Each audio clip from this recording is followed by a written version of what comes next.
నమస్తే and welcome to hit TV. భారత ప్రభుత్వం ఏదో చేస్తుంది, రహస్యంగా ఏదో ప్రిపరేషన్ జరుగుతోంది.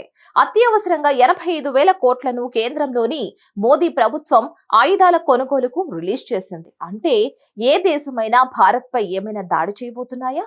అందుకోసమే భారత్ అత్యవసరంగా ఆయుధాలు కొనుగోలు చేసిందా అన్న సందేహాలు వ్యక్తమవుతున్నాయి. భారత్, పాకిస్తాన్, చైనా సరిహద్దుల్లో ఒకవైపు ఉద్రిక్తత కొనసాగుతోంది. మరోవైపు పాకిస్తాన్ లో అల్లకల్లోలం కొనసాగుతోంది. మొన్నటికి పాకిస్తాన్ ఎన్నికల్లో ఇమ్రాన్ ఖాన్ పార్టీ మద్దతుదారులు గెలిచారు. కానీ నవాజ్ షరీఫ్, భుట్టో వాళ్లు పార్టీ పొత్తుతో ప్రభుత్వం ఏర్పాటు చేయబోతున్నాయి.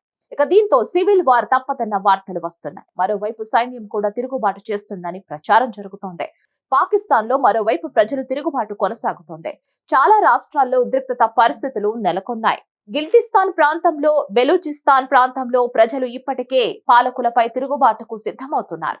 మరోవైపు వివిధ సంస్థలు కూడా తిరుగుబాటు ఆలోచనలో ఉన్నాయి. ఈ నేపథ్యంలో పాకిస్తాన్ ఆక్రమిత కాశ్మీర్ ప్రజలు తాము కాశ్మీర్ లో కలుస్తామని డిమాండ్ చేస్తున్నారు. బెలూచిస్తాన్, బాల్టిస్తాన్ ప్రాంతంలో కూడా భారత్ లో కలవాలన్న ఆలోచన మొదలైంది.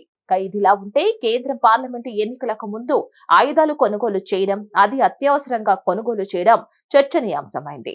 పాకిస్తాన్ కోసమే కేంద్రం మరోమారు సన్నద్ధమవుతున్నట్లు తెలుస్తోంది. గతంలో ఎన్నికల ముందే సైన్యం కొన్ని యుద్ధాలు చేసింది. ఈ క్రమంలో మోదీ సర్కార్ మరేదైనా ప్లాన్ సిద్ధం చేస్తుందా అన్న చర్చ జరుగుతోంది. దీనిపై అప్డేట్స్ కోసం please like, share and subscribe to hit TV.